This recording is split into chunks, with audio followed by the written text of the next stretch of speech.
Amis, je suis Emel, votre amie. Il y a bien longtemps que j'ai pas fait de vidéo parce que j'étais tout simplement très occupée. Et puis ce sont les vacances, donc avec les enfants, c'est pas toujours évident, mais je ne vous ai pas oublié. Alors aujourd'hui, c'est lundi, j'aurais dû faire la vidéo plus tôt, mais comme je disais, je suis super occupée. Aujourd'hui, ce dont je veux parler, c'est... je vois quelquefois sur Facebook, il y a des gens qui demandent, oui, j'ai 100 000 francs, dans quoi est-ce que je peux investir? Ils viennent chercher les idées sur Facebook. En général, ce n'est pas mauvais parce que vous pouvez ainsi avoir certaines inspirations. Mais vous-même, qu'est-ce que vous avez comme idée avant de venir poser la question aux gens? Parce que des personnes vont par exemple venir vous donner des idées qui sont les leurs, qu'ils ont nourries avec passion et ils se sentent bien dans ce commerce-là. Ou bien il y a des personnes qui sont des grossistes qui veulent balancer leurs marchandises, qui veulent vendre leurs marchandises, donc ils viendront vous proposer des marchandises, évidemment.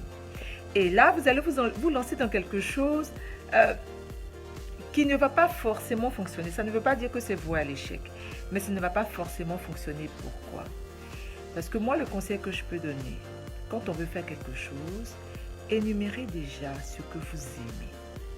Parce qu'il faut arriver à aimer ce que vous faites pour que vous ayez la patience, la persévérance et la confiance et la foi en vos capacités.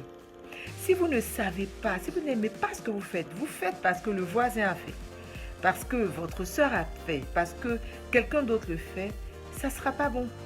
Donc, énumérez déjà qu'est-ce qui vous passionne. C'est important de savoir ce qui vous passionne. Qu'est-ce que vous aimez? Quelles sont les qualités que vous avez?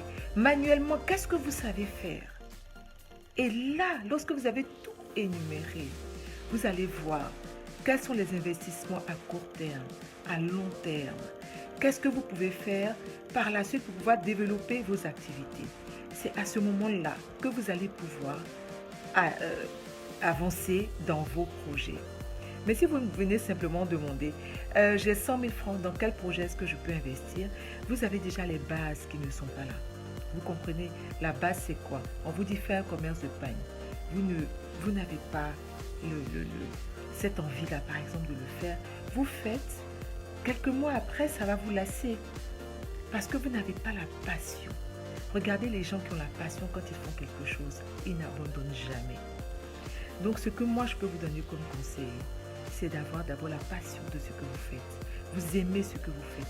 Parce que être à son compte, c'est très dur. Je vous en parle parce qu'il y a longtemps que je suis à mon compte. Il y a des hauts et des bas. Il y a des moments où on perd tout. Ça m'est arrivé il y a quelques années où j'avais tout perdu. J'avais plusieurs affaires, j'ai tout perdu. Ça veut dire que quand vous perdez, c'est comme un château de sable, tout s'écroule. Et si vous n'avez pas la force de vous relever, c'est difficile, surtout dans nos mondes francophones.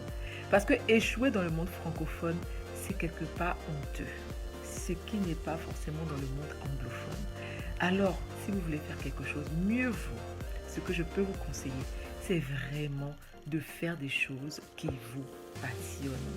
Dans un premier temps, et évidemment, étudier aussi le marché. Parce que quelque chose peut vous passionner, et vous n'allez pas avoir les clients qui sont intéressés par ce que vous faites. Parce que c'est peut-être pas le moment, c'est pas la bonne saison, c'est pas la bonne zone. Tout ça, c'est des choses à prendre en compte. Mais en premier, aimez déjà ce que vous faites. Et si vous aimez ce que vous faites, vous allez avoir du plaisir dans ce que vous faites. Ainsi, vous allez pouvoir faire face à tous les challenges quotidiens. Parce que la vie d'un chef d'entreprise n'est pas de tout repos. C'est très intéressant, on est indépendant. C'est vraiment passionnant. Moi, j'aime être à mon compte, mais c'est difficile. Il faut tout gérer. Alors, cultivez la passion d'abord avant de pouvoir être dans un corps de métier, dans une entreprise qui vous permettrait justement de pouvoir avancer dans vos projets respectifs. Voilà, c'était mon conseil du jour. Surtout ne me remerciez pas, je suis tout simplement votre amie et je vous dis à demain, je l'espère. Bonne fin de journée et je vous fais des bisous. À demain, merci.